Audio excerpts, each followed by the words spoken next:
All right, friends. There's this thing they say that English language does not matter in a relationship or in a love life.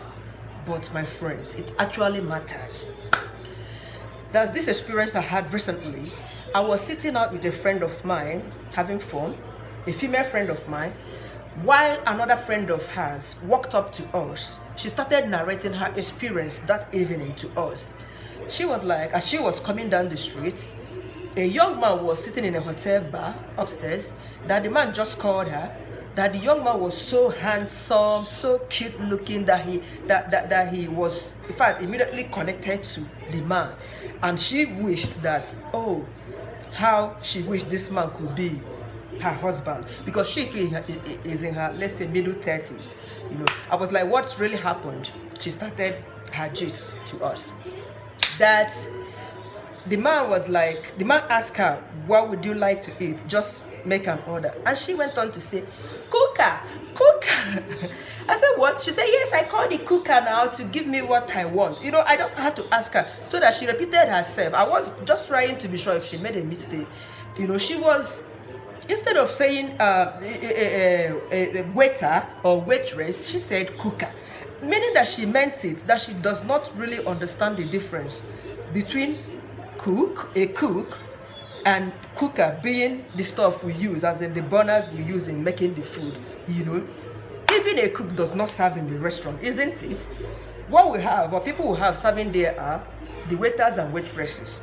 But she went on and on. Okay, she said she called a cooker, then the man looked at her and the cooker came, the waiter came, and she made her order, which she said she ordered for fried rice. Me, I was like, you ordered for what? She said fried rice. Oh my goodness. I said, okay. And they gave you fried rice and chicken. She said, that's fantastic. I said, she was like, the man went on to ask her, are you a graduate? You can imagine if a man should start asking that question once you just met a girl for the first time, He said, yeah, that she's a graduate, that she studied in the University of Lagos. And the man was like, what did you study? She said, economics. Color. I said, oh, you read economics?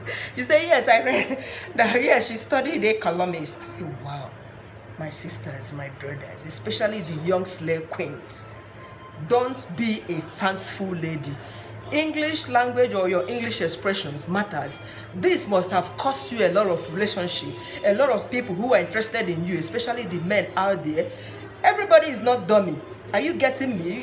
It's not that in a marriage or in relationship you keep on speaking English and grammar, but it matters. It matters. For a man like that, whom she claimed that came from abroad, and she said the man is doing a professional job abroad, he would definitely not want to date somebody like that. And she was like, she's praying that the man calls her, because she said she shared her number with the man at first. Do you think that such a man would call such a lady back? No way. Because that expression alone is enough to give somebody a running stomach. Is enough to give a secondary school or a 16-year-old girl who understands, who knows her onion very well, a running stomach. Are you getting me? Talk more of somebody who claimed to be a graduate making such blunders. Know a little of anything. Know a little of English expression. It can save you to pass through some gates. It can save you some blunders. It can save you some shame. It can even look at just look at the way the girl just lost that relationship or continueship of that friendship with such a man. So please, English language matters in a relationship and in our love life.